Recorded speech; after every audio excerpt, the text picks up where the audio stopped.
es el Señor que nos trae aquí. No hay voluntad propia en esto. Es un milagro estar aquí, realmente. Aun cuando algunos puedan venir con la motivación quizás incorrecta, o quizás vengan porque no les queda otra y los padres les obligan a venir, porque no los van a dejar solos en casa, como fue en mi caso tantos años, aún así es un milagro, porque dice que la palabra nunca vuelve vacía. Entonces, sea por una cuestión o la otra, gloria al Señor porque nos ha traído un domingo más, ¿no? Vamos a seguir en esta serie de Isaías, que está siendo un viaje realmente apasionante, por lo menos para mí, porque no solamente estamos viendo a Cristo en cada capítulo, estamos viendo contextos históricos que, digamos que para el pueblo de Israel no haría falta ni hablar de ellos. Es esa parte de la historia de uno donde no quisiera hablar nunca, ¿no? Donde son las partes donde son apóstatas, son rebeldes, son testarudos. Partes de la historia de uno que dice, mejor no hablar de eso, hablemos mejor cuando me gradué, cuando mis hijos se graduaron, cuando todo iba bien en la vida, hablemos de esa parte, ¿no?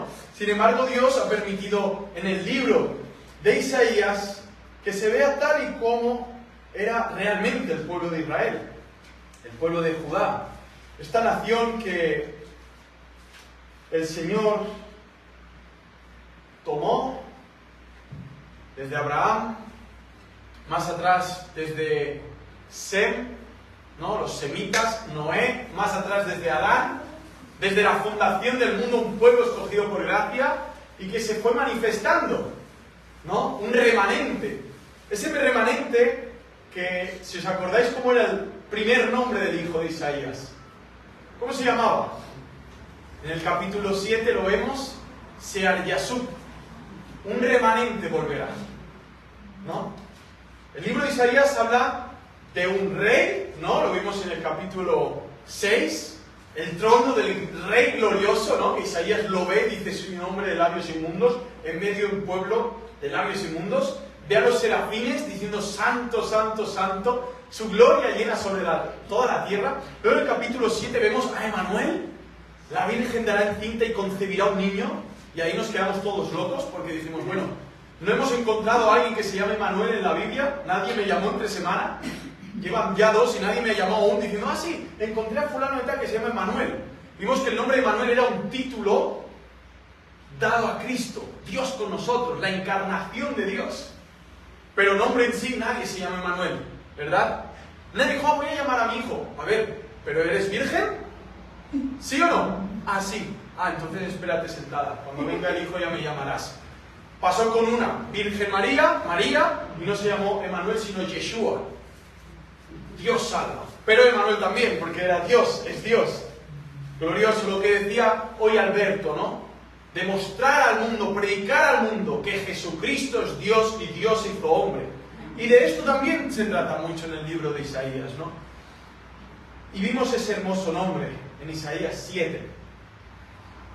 Pero ahora, en Isaías 8, vemos cómo ese rey Acab, que si os acordáis, Acab era nieto de Uzías, que murió cuando el rey se manifiesta. Uzías muere apartado de lepra porque él, siendo rey, había querido hacer un sacrificio como si fuera sacerdote. Y entraron los sacerdotes al templo y dijeron, no, Uzías, no hagas eso. Y él dijo, salid de aquí. Y cuando fue a levantar la mano contra los sacerdotes, le brotó lepra en la frente y lo echaron porque era un inmundo, un leproso. Y así pasó el resto de su vida. Y empezó bien, empezó sirviendo al pueblo, haciendo grandes reformas, cosas de ingeniería, armas, cosas impresionantes. Su fama creció y se ensoberbeció su corazón.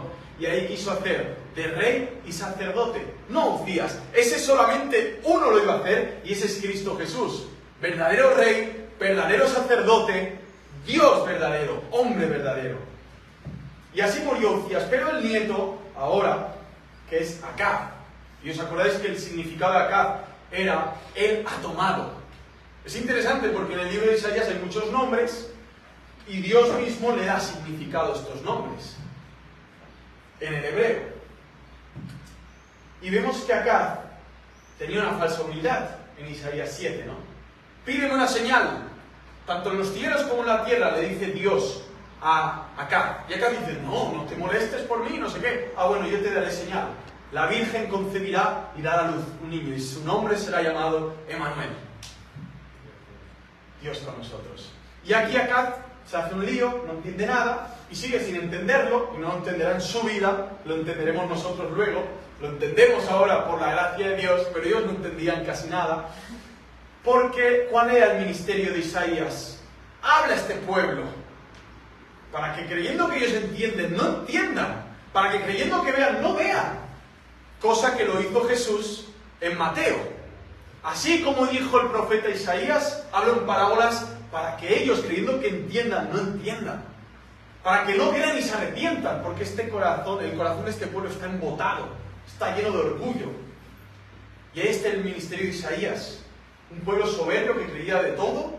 Isaías hablaba de forma enigmática, como forma de juicio. Y cuando llegan a entender, entendían y no hacían caso. O sea, qué loco, ¿no?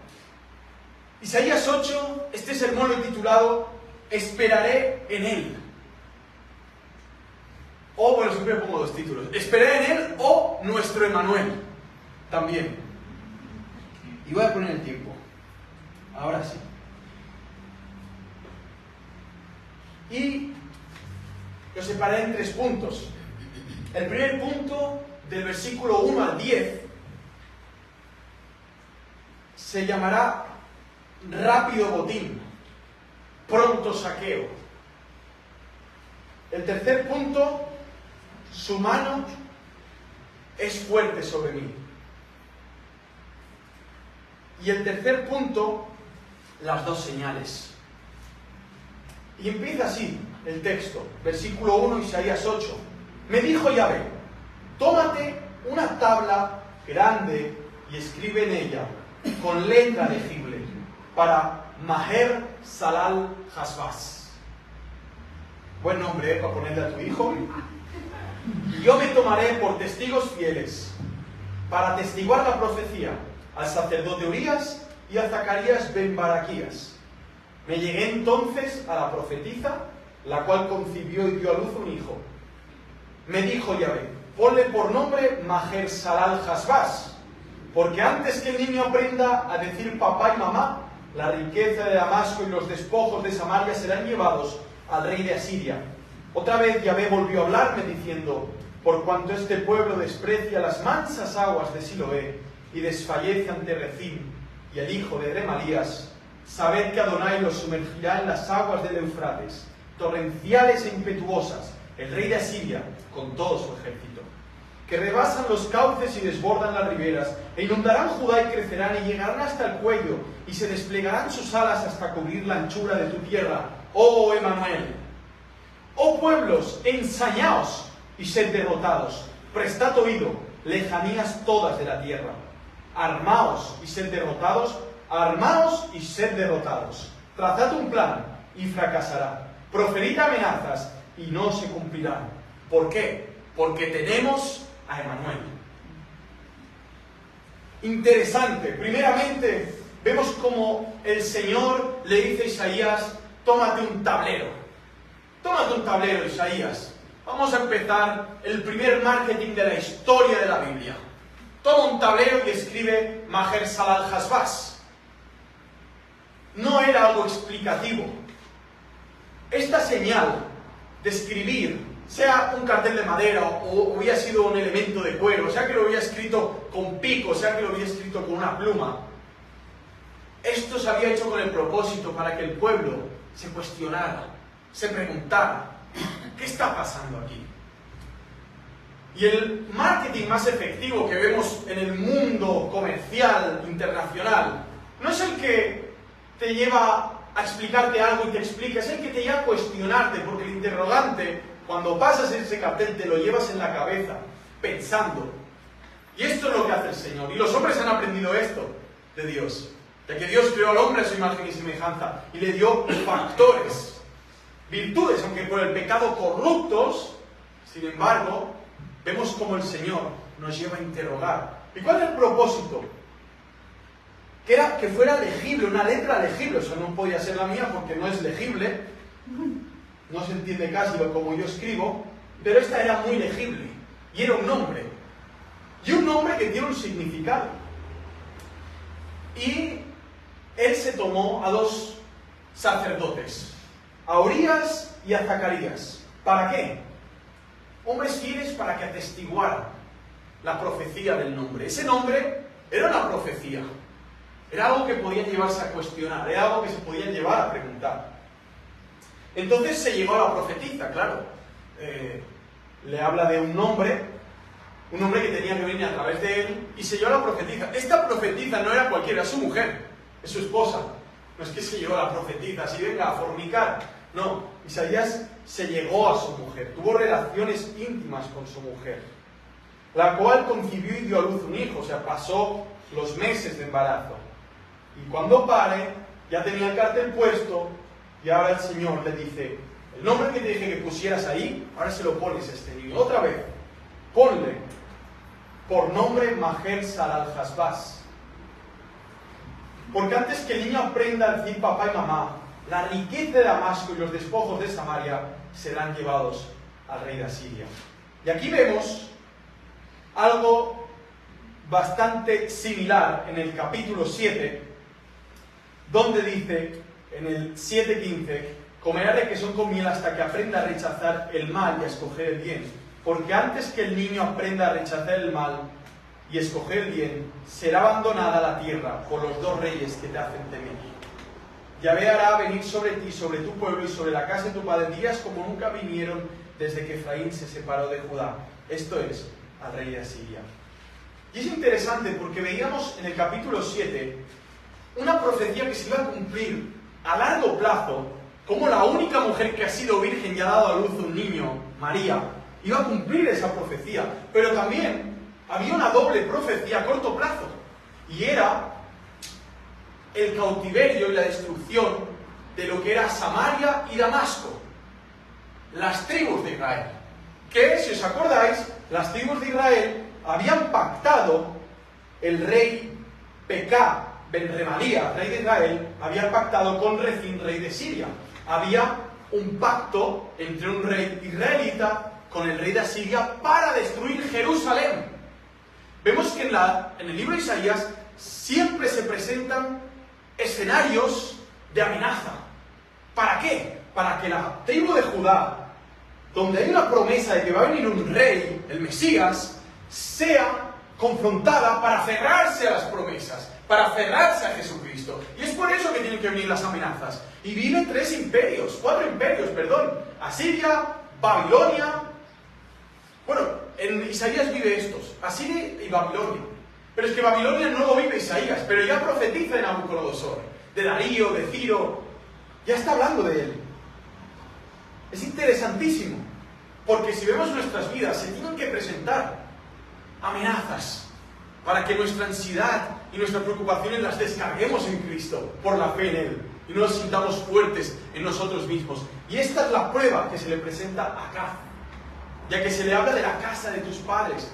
Él tenía que ser de ese linaje de reyes escogidos por Dios, de la tribu de Judá, Judá el patriarca, que se le había hablado de que él iba a venir uno glorioso, un rey. Y a David también, y a Salomón también. Y acá tiene este rol de mantener la estirpe de la promesa. Pero como vimos, no lo hizo. Sacrificó a su hijo, apostató, llenó todo Israel, todo Jerusalén lo llenó de ídolos. Sin embargo, vemos a María y a José, que eran de la tribu de Judá. Pobres, ¿dónde estaba la pompa y la gloria de los reyes de su linaje, de su familia? Solo estaba la promesa, y era lo que realmente importaba. Y es lo que vemos en el libro de Isaías, que Dios preserva una y otra vez. La promesa gloriosa del Mesías. Así que, este es un nombre dado en corto. Emmanuel era una realidad. Él estaba con su pueblo, y lo estará hasta el final. Pero se tenía que encarnar, y esto iba a pasar mucho después. Pero aquí vemos uno en corto plazo. Cuando el niño ya sepa lo que iba a ser, iba a decir papá y mamá, la riqueza, la pompa y gloria de Pekah, rey de Israel, desaparecería. Y solo quedaría Judá. No porque fueran mejores, sino por un pacto que había. Otra vez Yahvé volvió a hablarme diciendo: por cuanto este pueblo desprecia las mansas aguas de Siloé. Esto es tremendo. Aquí hace un paralelismo entre el Éufrates, ¿vale? El Éufrates es uno de los ríos del Edén, un río gigantesco, ¿vale? Y las mansas aguas de Siloé, que no era ni un propio río, era una desembocadura de un río mucho más grande. Y aquí es precioso porque hace como una comparación entre lo que iba a ser Siloé y Éufrates. Dios había dicho en el momento de David, a ver quién podía conquistar Jerusalén. ¿Os acordáis? Jerusalén anteriormente era una ciudad pagana. Joab, uno de los generales, la conquista. Jerusalén en sí no tenía manantiales de agua propio. Jerusalén dependía de las fuentes externas. Y Dios lo había planificado así para que el pueblo aprendiera a depender de Dios. No fueran autosuficientes. De forma que cualquier imperio que podía conquistar podía cortar las fuentes de agua de alrededor y se podía morir de sed. Las mansas aguas de Siloé son significativas. Vemos en 1 Reyes 1, 33 al 34 que es allí donde David hace rey a Salomón. Es un símbolo de dependencia de Dios, de que es Dios el que nos hidrata, es Dios el que nos mantiene con vida. Jerusalén, tú que tiendes a ensoberbecerte, tú que tiendes a la autosuficiencia, tiendes a querer ser como los demás reinos. Jerusalén, ciudad de paz, una ciudad llamada a depender del Señor, a depender totalmente del Señor. Siloé era un arroyo fluido de Gijón, un río mucho más grande. Y Gijón está conectado a otro río que venía de Cus, tierra de Etiopía. Manantiales de agua. Siloé significa arroyo fluido. Arroyo fluido. Y este pueblo despreciaba las mansas aguas de Siloé. Despreciaban los ríos apacibles que daban vida a Jerusalén a través de canales que se habían construido para que entraran.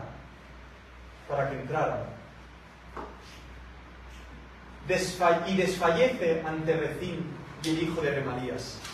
Hay algo interesante porque vemos cómo acá en el capítulo 7 Acaz está paseándose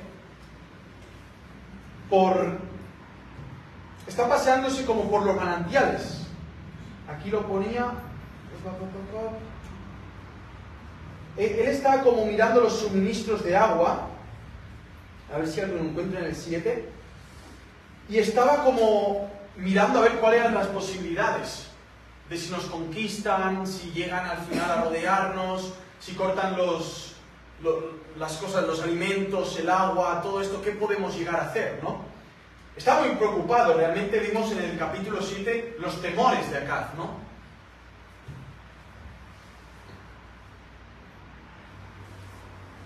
Dice, desfallece ante Rezín y el hijo de Remalías. Desfallecían ante estos dos reyes. Y aquí dice, sabed que Adonai los sumergirá en las aguas del Éufrates. Olvidándose de algo tan glorioso como el ejército más potente que era Egipto en la época de cuando Israel era esclavo, fueron todos sumergidos en el mar. Y se olvidaban de esto. Y aquí el Señor está diciendo, ¿estáis despreciando las mansas aguas de Siloé que os ha dado de beber? Desconfiando de mí y desfalleciendo ante las amenazas. Sabed que Adonai, el Señor, los sumergirá en las aguas del Éufrates, torrenciales e impetuosos, el rey de Asiria con todo su ejército, que rebasan los cauces y desbordan las riberas. E inundarán Judá. Mira qué dice aquí. E inundarán Judá. O sea, ellos serán quitados.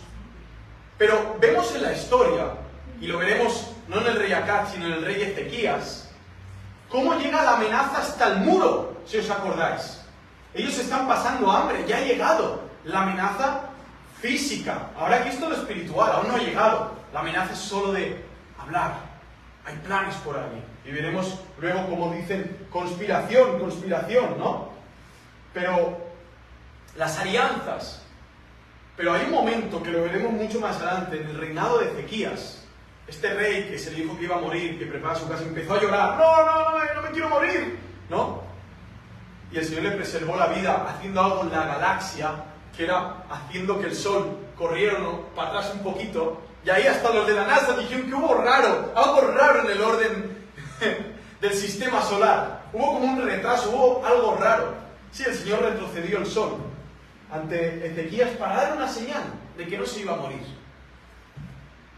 En ese momento la amenaza iba a llegar. Y como dice que este río Éufrates, representación de estos reyes, sobre todo el de Asiria, porque el de Israel iba a desaparecer. Cuando el niño, el hijo de Isaías, llegara a decir papá y mamá, yo voy a desaparecer, este rey iba a llegar hasta el cuello de Judá.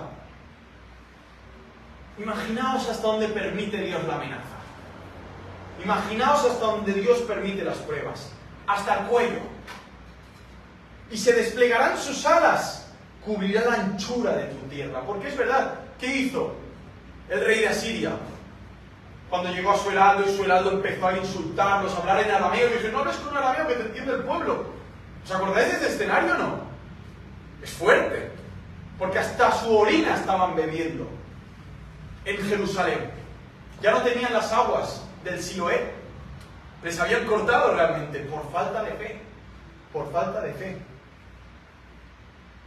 Y vemos que no era este rey, era el hijo de este rey. Y vemos cómo había extendido. Y si no hemos podido con Egipto, hemos podido con los caldeos, ¿cómo no vamos a poder con esta ciudadela? Es bonita la historia, pero aquí les está diciendo lo que va a venir. Que las tierras de Emanuel, del Dios que estaba ahí presente, con su pueblo, con su remanente amenazado, iba a ser llena de soldados. Ejércitos y ejércitos amenazando a las puertas de Jerusalén, de una Jerusalén incrédula, pero con un profeta llamado Isaías, ahí dentro, exhortando, hay que confiar, hay que confiar. Y en ese momento, en el versículo 9 dice, oh pueblos ensañados y sed derrotados, prestad oído, lejanías todas de la tierra, armaos y sed derrotados, armaos y sed derrotados. Trazad un plan y fracasará. Proferid amenazas y no se cumplirán. ¿Por qué? Porque somos muy listos. Porque somos aquí la crema de la crema. Lo dice el versículo. Porque tenemos, en mi versión dice Manuel, pero en la vuestra dice porque Dios está con nosotros. Es por eso, ¿no? Y esto es tremendo, y eso es una de las cosas que me dejó más loco de lo que quizás ya estoy, que es en Apocalipsis. Hay una referencia gloriosa cuando la Jerusalén celestial, cuando la iglesia será rodeada por los ejércitos del anticristo, cuando quizás parece que nos estén hasta matando. En el libro de Apocalipsis, capítulo 12, vemos como el Señor, con el poder de su palabra, ¡buah!, los exterminará a todos. Cuando parece que estemos ya hasta aquí. Y dices, es un escenario que luego lo replica para hablar de algo tan glorioso, lo que quizás vamos a vivir nosotros como iglesia. Es algo glorioso. Vayamos un momento, por favor. Porque no es casualidad que la Jerusalén celestial, que es la iglesia, vaya a querer ser asediada por los ejércitos de Satanás, y que Cristo arrase con todos ellos, y que en esto nos diga, no temáis, no seáis como Acaz el incrédulo. Yo también estoy con vosotros. Emmanuel está con vosotros. Ante las amenazas de los gobiernos que nos van a querer controlar más, que nos van a querer hacer pasar por el tubo, como lo tuvo que vivir la iglesia en Roma, si no adoraba a César. Pero Dios estuvo con ellos también. Y Dios está con nosotros. Apocalipsis 12, podríamos empezar,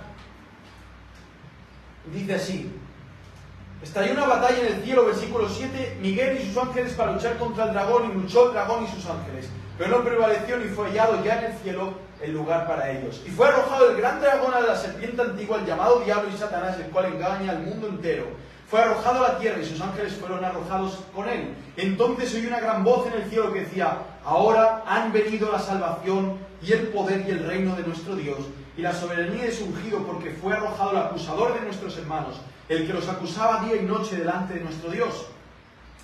Y ellos lo vencieron en virtud de la sangre del Cordero y por la palabra de su testimonio, y despreciaron su vida hasta la muerte. Murieron muchos, moriremos muchos, pero acordaos, ellos ya han vencido por medio de la sangre de aquel. Aquí ya estaba dicho, Dios está con vosotros. Pero sí, es verdad, el rey de Asiria llegará hasta las paredes, en las aguas del Éufrates les llegarán hasta el cuello. Paralelismo a la amenaza, no era literal. Y sigue diciendo: por tanto, regocijaos cielos y los que moráis en ellos, ay de la tierra y del mar, porque el diablo ha bajado hasta vosotros con gran furor, sabiendo que tiene poco tiempo. Y cuando el dragón vio que había sido arrojado a la tierra, persiguió a la mujer que había dado a luz al varón. Pero a la mujer le fueron dadas las dos alas de la gran águila, para que volara lejos de la presencia de la serpiente al desierto, a su lugar, allí donde se alimentaba por tiempos y tiempos y medio tiempo. Y la serpiente arrojó de su boca tras la mujer agua como un río, para hacer que fuera arrastrada por un río. Pero la tierra ayudó a la mujer, pues abrió la tierra su boca y se tragó el río que el dragón había arrojado de su boca. Entonces el dragón se enfureció contra la mujer y se fue a hacer guerra contra los restantes de su descendencia, los que guardan los mandamientos de Dios y tienen el testimonio de Jesús. Cuando ya no pudo con unos, empezó con otros. Hay aquí un lenguaje simbólico, igual cuando habla de las aguas del Siloé con el Éufrates. Está usando de una simbología para hablar de las amenazas, para hablar de la persecución, para hablar a lo que podemos estar expuestos. Y sobre todo en el contexto de Apocalipsis, para consolar a la iglesia de que aún siendo perseguidos, no hay de qué temer, porque Manuel está con nosotros. Y esto es lo que Dios está queriendo transmitir a través de Isaías a Judá. Israel está apostatando, ya ha pactado con Asiria, pero Judá está quedando, aunque tenga un rey perverso, incrédulo y totalmente idólatra, hay un remanente. El remanente del que se hablaba con el nombre de Shear Yasub. Un remanente volverá. Un remanente volverá. Entonces, en esto, en medio de todo esto, dice: porque tenemos a Emmanuel. Profirán amenazas y no se cumplirán. Y vemos como el anticristo hará señales y dice que blasfemará palabras contra Dios. Y amenazará a la iglesia: adoradme, o no podréis comprar comida, o no podréis trabajar, o no podréis vender. Está escrito. No podéis comprar y vender si no tenéis esa marca. Puede ser simbólica, puede ser física. La realidad es que, iglesia, sufriremos amenazas. Sufriremos, y ya hemos sufrido muchas. Y el que lleve más tiempo en el Señor, más amenazas habrá sufrido. ¿O no, Alberto? Y sin embargo, fiel es el Señor, que nos ha preservado este hermoso matrimonio, Alberto y Viviana. Tantas amenazas, tanto cuidado, lo que tengas que hacer, hazlo. Yo quiero hacer la voluntad de Dios. Aquí está. Brillando como oro pulido salido del horno. Gloria al Señor. Es su fidelidad, es su gracia, es su obra, que la preserva y la expone al mundo para Él mismo hablar de quién es Él y qué es lo que hace. Y eso es lo que también vemos en este hermoso capítulo. Y en el segundo punto dice: así me habló Yahvé, y su mano era fuerte sobre mí. Me encanta esta expresión. Su mano, la mano del Señor, era fuerte sobre mí. Es decir, había una presión, algo que me presionaba, algo que estaba allí sobre Isaías, que no dejaba que hiciera lo que quisiera. Era tan grande su ministerio, de predicar a un pueblo rebelde, de estar allí ante las amenazas, ante la incredulidad del pueblo, ante un remanente que estaba ahí esperanzado en que el Señor, pese a todo lo que pasaba, el Señor iba a hacer su obra. En medio de esto, la mano del Señor estaba sobre Isaías. Y hay algo hermoso en esto.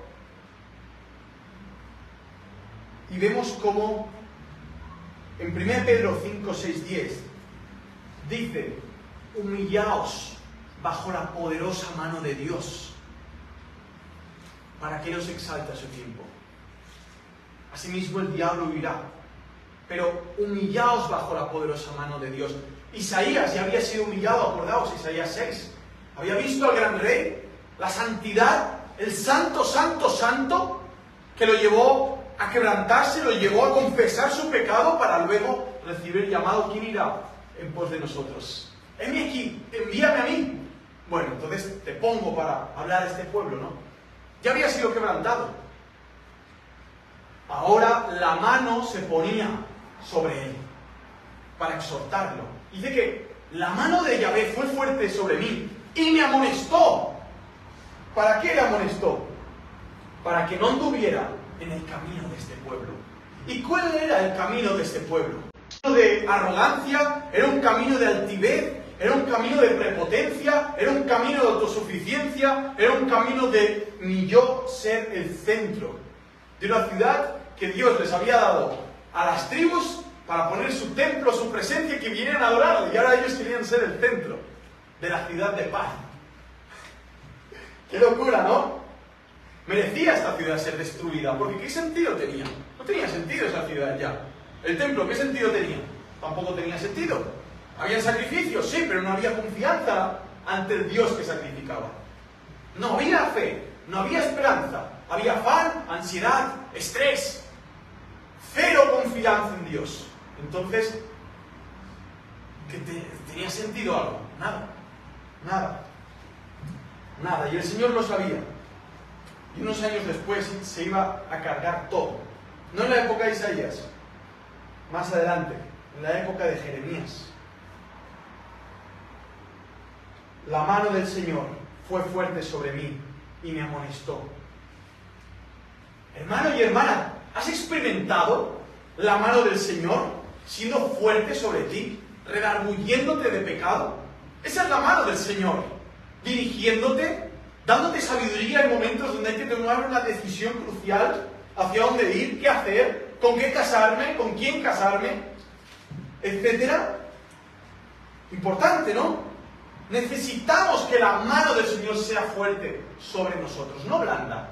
Nos gustaría que fuera blanda y nos dejara pasar las cosas y nos diera la palmadita. No, sí, no pasa nada. No, que sea fuerte y que nos diga cuando hay pecado, nos quebrante y no nos deje pasar ni caminar un metro más con arrogancia, con soberbia, con prepotencia. No, por favor. Así no, Señor, que tu mano sea fuerte sobre mí, sobre la iglesia, sobre tu pueblo. Dice así, Primera de Pedro 5, 6 al 10. Sed humillados, pues, bajo la poderosa mano de Dios, para que os exalte a su tiempo, echando toda vuestra ansiedad sobre Él, porque Él tiene cuidado de vosotros. Sed sobrios, velad, que vuestro adversario, el diablo, anda como león rugiente, buscando a quien devorar. ¿Sabéis qué significa diablo? ¿Sabéis qué significa diablo? El contrincante, el contendor, el que amenaza, el rival, el rebelde. Está ahí, intentando que tú no estés bajo la fuerte mano del Señor, humillándote bajo la poderosa mano de Dios, que salgas de esa humillación bajo su poderosa mano, para que Él empiece a silbar amenazas y tú empezar a temblar como un cobarde. ¡Qué miedo, qué miedo! ¿Qué miedo de qué? ¿Eso te da miedo? ¿Estás loco? ¿Bajo qué mano estás? Ah, amigo, se puso bajo la sombra de su propia seguridad, por eso está temblando, por eso tiene una crisis de ansiedad ante una pulga. Cuando para Dios, ¿qué es eso? ¿Qué es eso para Dios? ¿Qué es esto para Dios? ¿Qué son mis problemas para Dios? Tus problemas son muy grandes cuando no estoy bajo la poderosa mano de Dios. Cuando estoy bajo mi paraguas de autoseguridad, todo parece bonito. No me estoy mojando, no me estoy mojando. Cámbiame un paraguas por un buque.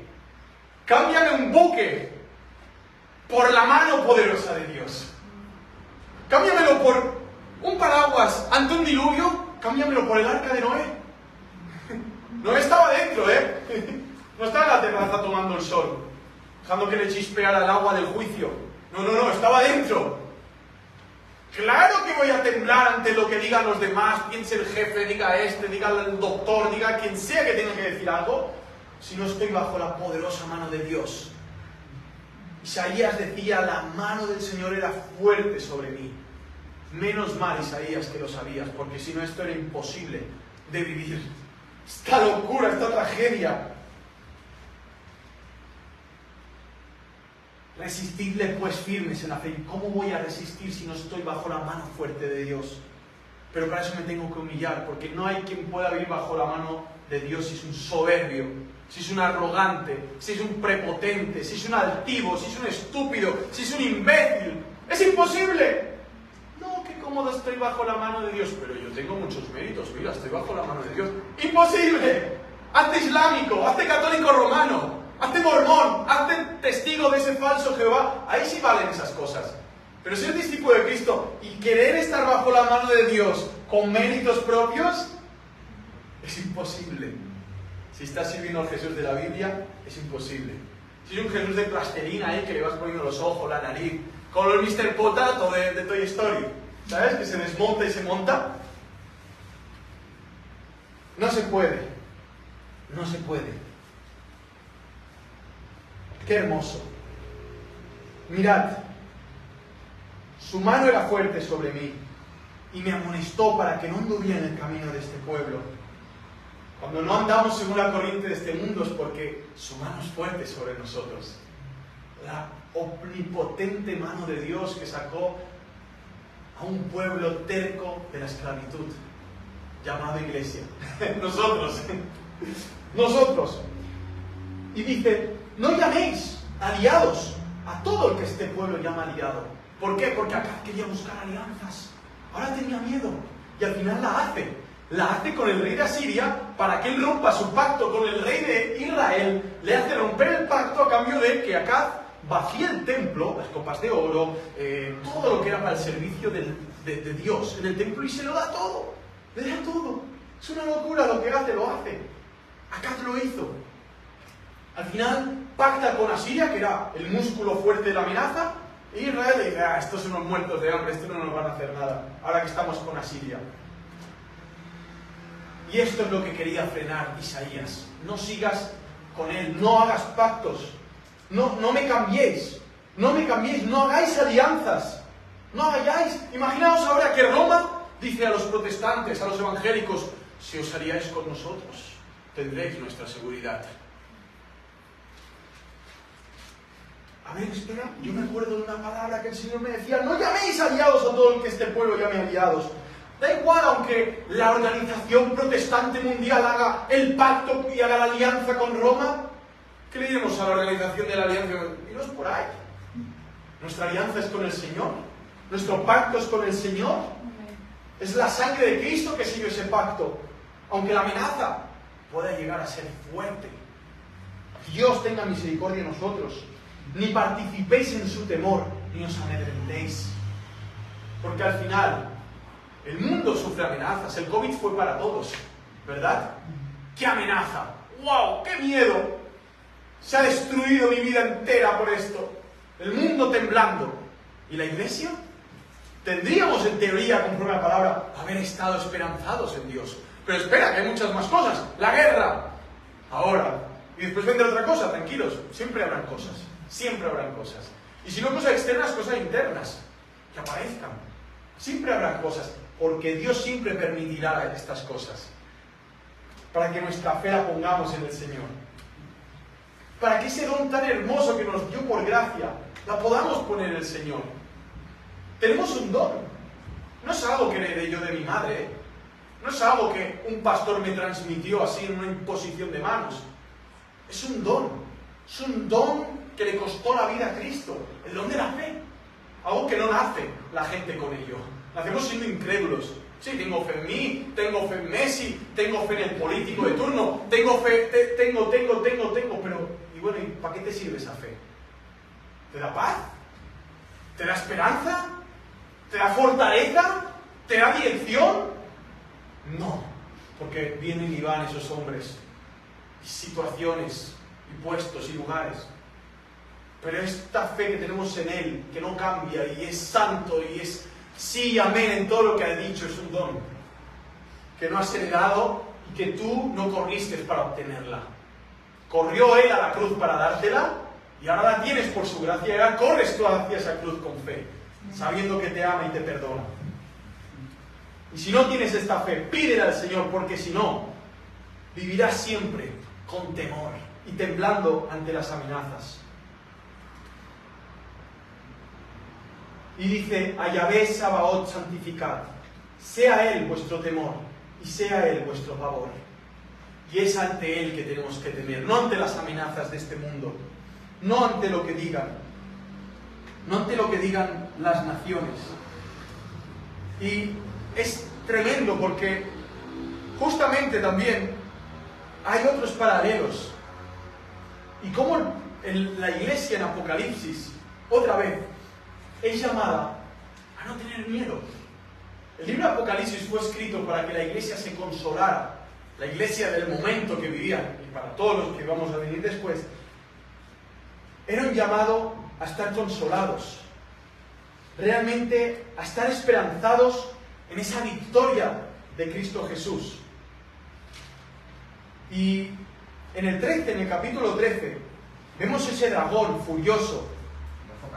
Apocalipsis capítulo 13. Y dice en el 6, y abrió su boca en blasfemias contra Dios para blasfemar su nombre y su tabernáculo a los que moran en el cielo. Y se le concedió hacer guerra contra los santos y vencerlos. También le fue dada autoridad sobre toda tribu y pueblo y lengua y nación. Y la adorarán todos los que moran en la tierra cuyos nombres no han sido escritos desde la fundación del mundo en el libro de la vida del Cordero que fue inmolado. Si alguno tiene oído, oiga. Si alguno ha de ser llevado a cautiverio, a espada será muerto. Aquí está la perseverancia y la fe de los santos. Aquí vemos una realidad. Habría persecución, habrá todo esto, pero en medio de todo esto que está viendo Juan, dice así en el capítulo 14, y miré y aquí el Cordero en pie sobre el monte, él, no lo que pueda venir en el mañana, sino que el Señor sea nuestro temor. Y cuando la Biblia habla de temor, no habla de terror, habla del respeto que se le tiene que dar al Señor. Si Él nos ha prometido cosas, tenerle temor es confiar en lo que nos ha prometido. Temor, y dice también que sea nuestro pavor. ¿Cómo voy a pecar yo contra Dios? ¿Cómo no voy a confiar en el Señor? ¿Cómo no voy a confiar en cada palabra de lo que me ha dicho? Él os será por santuario, pero piedra de tropiezo y roca de caída para ambas casas de Israel, red y trampa para los habitantes de Jerusalén. Y al final iba a ser así. Muchos tropezarán entre ellos y caerán y serán quebrantados, y se enredarán y quedarán apresados. Ata el rollo del testimonio y sella la ley entre mis discípulos. Y esto eran profecías que se le dice, séllalas, séllalas. Y también vemos en Apocalipsis, y no hace falta ir, vemos los 7 sellos del rollo. Como nadie los puede abrir, y el Cordero las abre. Esos rollos que se abren, donde están los juicios, pero también donde están los escogidos.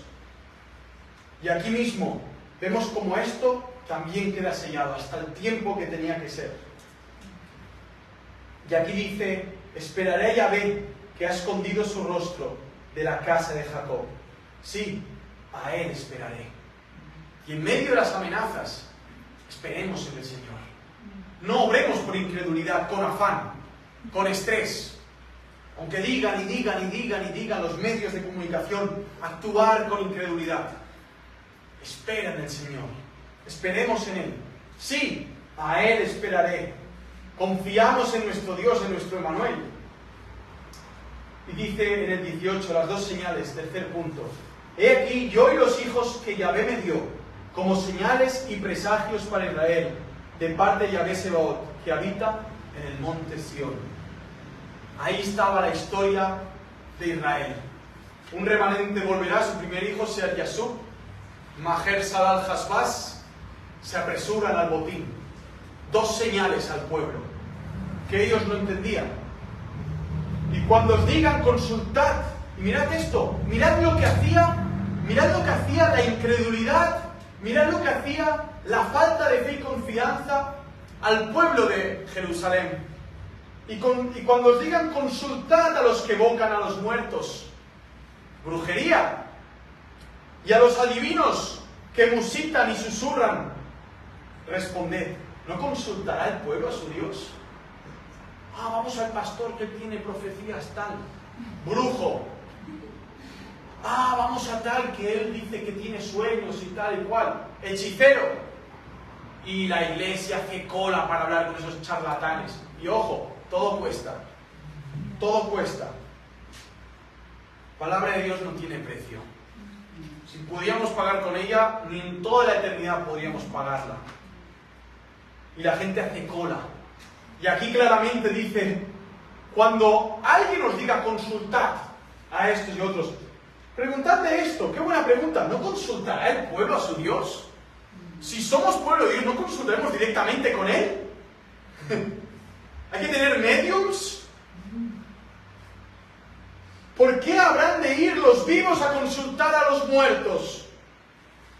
Y aquí el famoso versículo, a la ley y al testimonio, a la ley de Dios y a su testimonio. Si no dicen conforme a esta palabra, es porque no les ha amanecido, no les ha quitado el velo, siguen en tinieblas, aunque aparezcan aparentemente que están en la luz, que están sirviendo, que están haciendo miles de cosas por Dios. Pero si te llegan a consultar en alguien o algo que no es su palabra, que no es Jesucristo, que no es Dios, no les ha amanecido. Y esto es lo que Isaías les está diciendo. ¿Tenéis amenazas? Consultad a Dios. No a los agoreros, no a los adivinos, no a los falsos profetas. Los dos nombres ya están siendo por señales. Hay un botín que lo van a quitar. Van a destruir Jerusalén, se van a llevar todo. La Biblia dice que nos van a perseguir. Van a venir algunos diciendo paz, paz y prosperidad. ¿Por qué? Porque somos de un reino glorioso, un reino de luz, incompatibles con el reino de este mundo. Y lo dice, el que quiera vivir piadosamente sufrirá persecución. No queremos persecución. Y como dice Pablo, oramos por los gobernantes, para que haya paz entre nosotros, para que haya paz en la sociedad.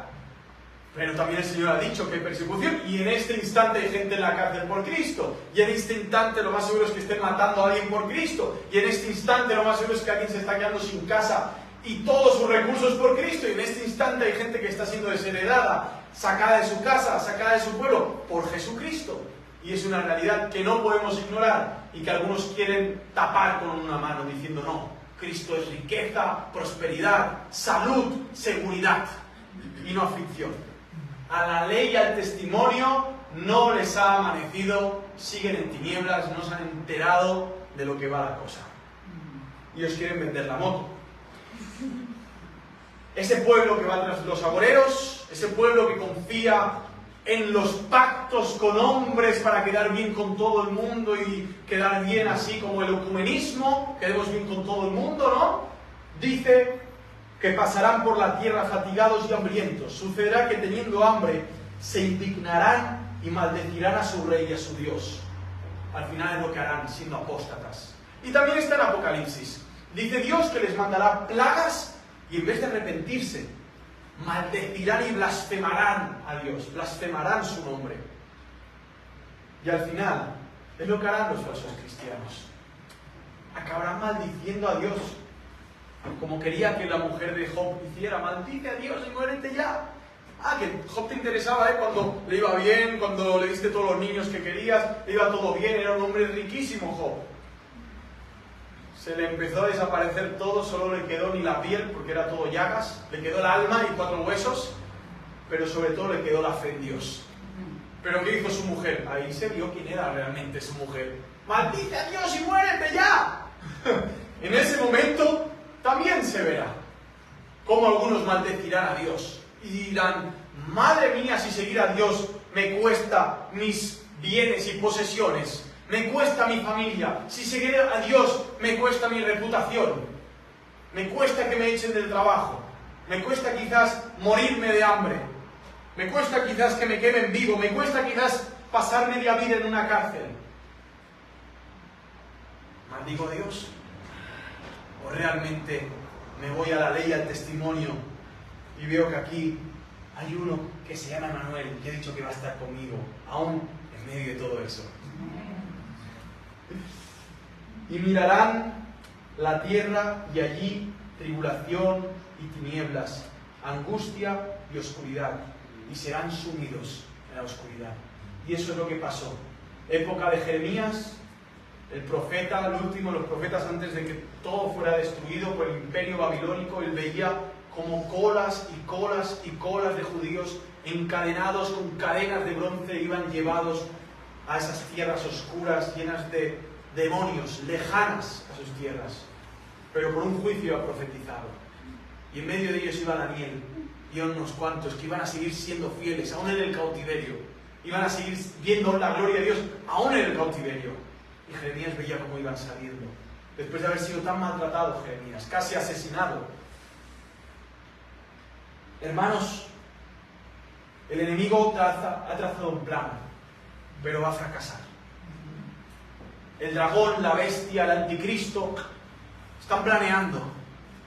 Como así planificaron para querer matar al Señor, pero no entendían que ya había un plan mucho más allá, y ese sacrificio era para salvarnos a nosotros.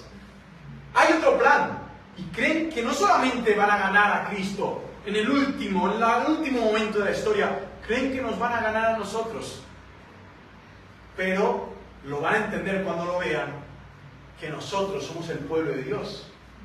Es más, somos invencibles, más que vencedores en Cristo Jesús, Señor nuestro, ¿no? ¿Proferirán amenazas? No se cumplirán. Ojo, pueden amenazar y quemar esto, pero la amenaza de que se me van a llevar al fuego eterno, eso no se cumple, porque hay una promesa dentro de mi corazón, sellada por Cristo. No nos aliemos con los poderes de este mundo, no hagamos alianzas, seamos fieles a Dios. Nuestra alianza, nuestro pacto es con el Señor, por medio del Espíritu Santo. Esperaré a Yahvé, que ha escondido su rostro de la casa de Jacob. Aparentemente parece que Dios ha escondido el rostro, pero no, Él está presente. Sí, a Él esperaré.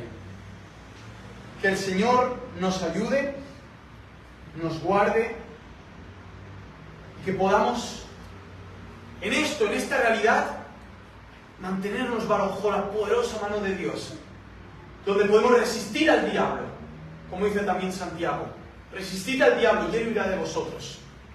Humillaos bajo la poderosa mano de Dios. Si tú vives humillado bajo la poderosa mano de Dios, toda amenaza que se presente será una risa para ti. Y verás cuando no lo va a ser, cuando no estés humillado bajo la poderosa mano de Dios. ¿Cómo lo sabré? Cuando empieces a temblar. El elefante temblando ante un piojo. Ridículo, ¿no? Un insecto y un animal. Más ridículo un cristiano temblando ante una amenaza, teniendo al Padre que tiene, teniendo al Rey que tiene. ¿Lo tienes o no? No sé, yo veo cara de que parece que lo que te hablo no tienes ni idea, que no tienes ni el Espíritu Santo, ni has sido adoptado por el Padre, ni Cristo derramó ni una gota por tus pecados. Parece que no. Cristo ha muerto por ti, ¿sí o no? Resucitó por ti, ¿sí o no? Quizás hoy lo dudas. Quizás hoy tienes un cortocircuito y dices: uy, quizás yo soy una apóstata que voy a maldecir a Dios en el último día. Pues arrepiéntete y nace de nuevo hoy. Ven a Cristo, siente su brazo poderoso y ponte bajo su mano. Yo necesito una y otra vez volver bajo la mano poderosa de Dios, que en vez de ponerme así, como me pone así, me lleva a una posición fetal. Fatal para mi ego, pero fetal también, me encoge. Y ahí en esa posición, ¿qué hago? Señor, con temor y temblor ante ti estoy.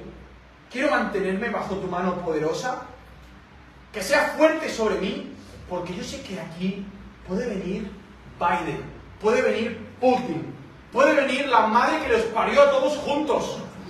Que venga quien sea que tenga que venir, que yo bajo esta poderosa mano de Dios me río. Me da igual, me importa un pito. Estoy seguro, estoy bajo tu mano. No hay de qué temblar, no hay de qué temer. ¡Que viene la muerte! Es ganancia, decía Pablo. Ese sí que sabía que era estar bajo la poderosa mano de Dios. Estoy aquí aún porque tengo que predicar el Evangelio, pero en cualquier momento, chao.